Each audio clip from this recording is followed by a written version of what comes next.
buenos días. El día de hoy les vamos a exponer la historia de México a través de una línea del tiempo.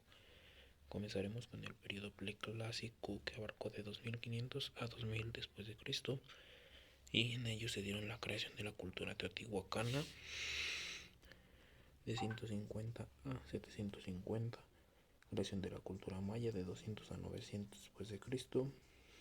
Después entra el periodo clásico con la creación de la cultura zapoteca, creación de la cultura tolteca en el año 900 a 1200 después de Cristo. Posterior está la creación de la cultura mixteca. Después pasaremos al periodo preclásico de 900 a 1521, en donde se da la creación de la cultura purépecha de 1200 a 1521. En 1325 a 1521 tenemos la creación de la cultura mexica. Posterior a ello, la conquista, gobernado por los españoles. Este periodo abarcó 300 años, de 1521 a 1821. Posterior a ello se funda el Colegio de Santa Cruz Tlatelolco, en donde se les impartía gramática y sintaxis en 1536. Posterior, en 1547, Juan de Zumárraga se estableció en la capital de México, en donde dirigió a los mestizos. De ahí nos adelantamos a 1810, en donde se da el inicio de la independencia de México, impulsada por Miguel Hidalgo. Después se consolida como tal en 1821. Para 1823 se da la creación de las escuelas lancasterianas. En 1830 nace Porfirio Díaz. Para 1834 Antonio López de Santa Anna en los departamentos establecían escuelas de primeras letras. En 1836 se da una de las creaciones de la Constitución. Para 1836 se da la Guerra de Texas.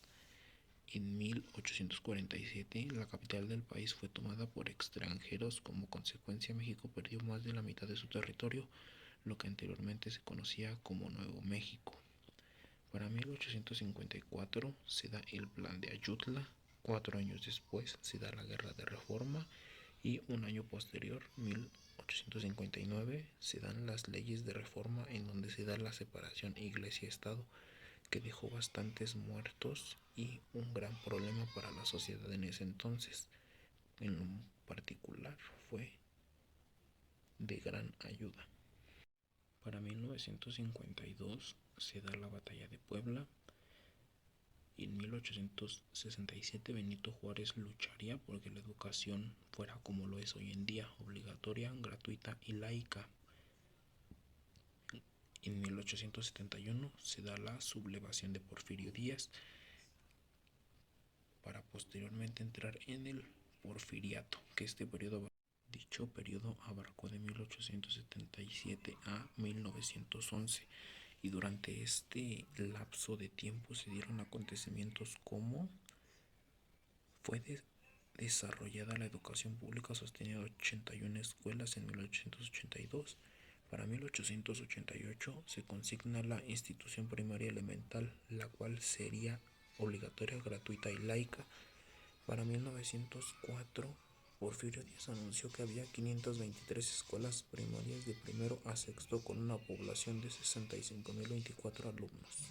Para 1910 tenemos uno de los acontecimientos más importantes en México, el cual es el inicio de la Revolución Mexicana. En 1911 se promulga la Ley de Escuelas Rudimentarias. En 1911 Huerta provisionalmente asume el mandato presidencial. Para 1915, en el Congreso Pedagógico de Guanajuato se discutió la necesidad de contar con libros de texto, en este caso gratuitos, que unos años después se dio este suceso. 1917, creación de la Constitución. 1918, el profesor Galindo Áviles con otros docentes inició la campaña en pro del libro mexicano. Para 1920, la fundación del Partido Comunista Mexicano. Para 1921 ocurrió el suceso más importante en cuanto a la educación, lo cual es la creación de la SEP. Un año después se crea la Casa del Pueblo. con el objetivo de que niños, adultos y de todas las edades aprendieran a leer y escribir. Para 1922 se enviaron maestros ambulantes que se hacían llamar misioneros con el objetivo de fomentar la educación. Para 1928 se da los planes quinquenales que abarcaron hasta 1955 y en este lapso se dio en 1928 a 1932 se favorecía el avance acelerado de una industrialización basada en la producción de armamento. En esos entonces, para 1934 se estableció un monopolio educativo. En este se obligó a planteles particulares, que en estos días se hacen llamar escuelas de paga, a ejecutarse a la ideología pública. En 1933 a 1938 se mejoraban las condiciones de vida y el crecimiento industrial. Durante 10 primeros años fue hierro, acero y carbón. Para 1943 se funda lo que hoy conocemos como IMSS.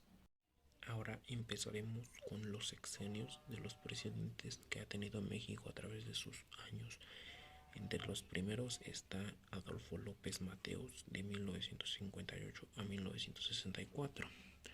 Y aquí se anuncia el plan de algunos objetivos era la reforma y modernizar los métodos de enseñanza, en donde se fomentaran nuevos maestros en la construcción de más de 50,000 escuelas en 1959.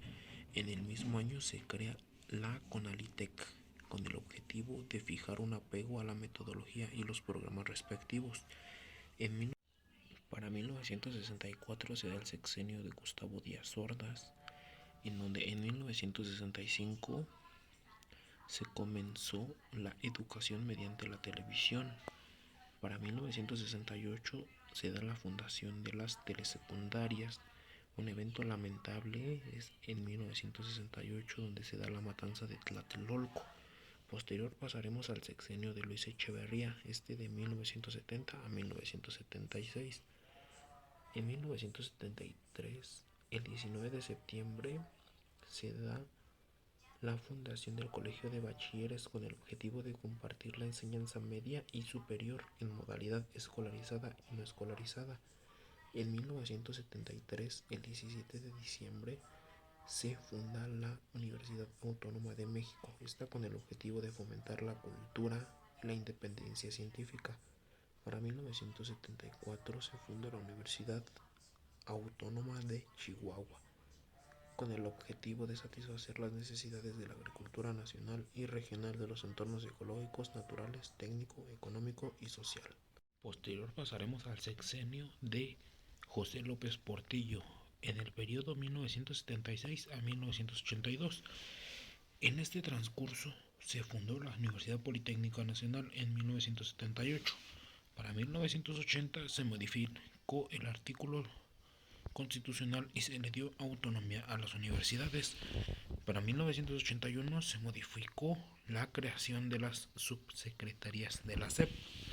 Ahora pasaremos al sexenio de Miguel de la Madrid. Este periodo abarcó de 1982 a 1988, en el que se creó el Plan Nacional del Desarrollo y un año después el Programa Nacional de Educación, Recreación, Cultura y Deporte. Ahora procederemos a el sexenio de Carlos Salinas de Gortari, de 1988 a 1994. En 1990 se creó el Fondo Bancario de Protección al Ahorro con la finalidad de enfrentar posibles problemas financieros. Aquí pensaba futuro. Para 1994 se firma el Tratado de Libre Comercio de América del Norte.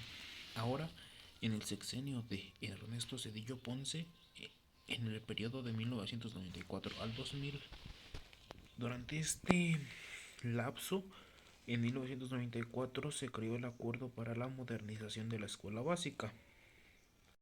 Ahora, en el sexenio de Vicente Fox Quesada, de 2000 al 2006, pasaremos en el año de 2002 se publicó el pacto entre el gobierno federal y el CENTE. En el 2006 se aplicó la reforma integral de educación secundaria. En el sexenio de Felipe Calderón, de 2006 a 2012, ocurrieron varios sucesos importantes, entre ellos en el 2006 llegó al poder en las elecciones más cerradas de la historia del país, quedando a la cabeza de los comicios con una diferencia del 0.56%, o sea, una cantidad muy poca en relación a sus contendientes que le seguían los pasos. Para el 2008 ocurrió una crisis global financiera. En el año 2009 la guardería ABC de Sonora se incendió y 49 niños y niñas perdieron la vida desafortunadamente.